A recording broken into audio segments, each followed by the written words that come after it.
The global trade landscape is changing, and at the center of this transformation stands one man, Gautam Adani, a business tycoon whose rise mirrors India's journey to become a global superpower. Through visionary investments in infrastructure, energy, and ports, Adani is positioning India to challenge the dominance of established trade giants such as the United States, China, and Europe. But as Adani's influence grows, so does the resistance against it. To understand the significance of Adani's strategy, one must first look back at history. Now let's consider the Suez Canal crisis of 1956, a moment when global trade and geopolitical power collided. The Suez Canal, controlling the flow of oil to Europe, was at the heart of a Cold War standoff. The world watched as superpowers fought for dominance over this critical maritime route.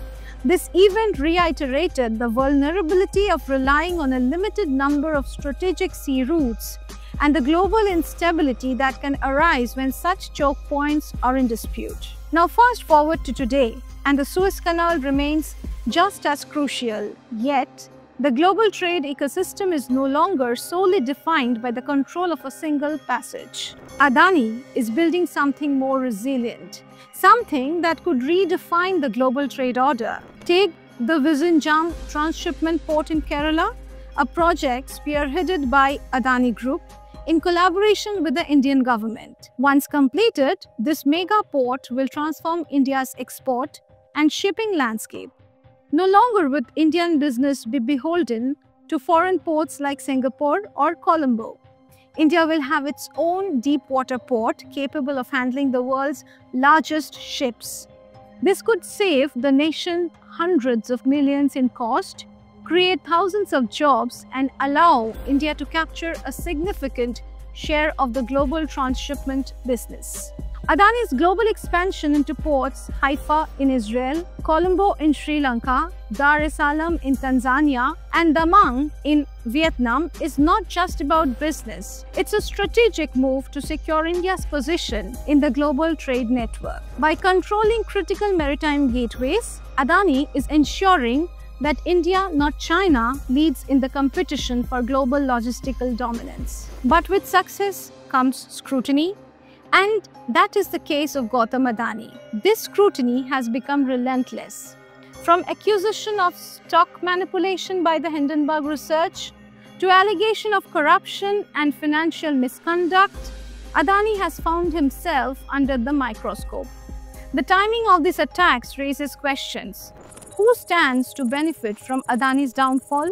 China, probably, with its Belt and Road Initiative, has been the dominant force in global trade infrastructure, but Adani's rising influence, his ports, energy investments, and infrastructural projects poses a direct challenge to China's ambitions. And it's not just China. Countries like Bangladesh and Kenya, where Chinese firms have significant investments, have joined the chorus of critiques against Adani. Could this coordinated effort to undermine one of India's most powerful business tycoon be a geopolitical maneuver? Is this an attempt to slow down India's economic rise and maintain the status quo? Other influential figures like George Soros and US Senate Majority Leader Chuck Schumer have expressed concerns over Adani's rise. Soros has even gone as far as framing Adani's success as a challenge to the established global order.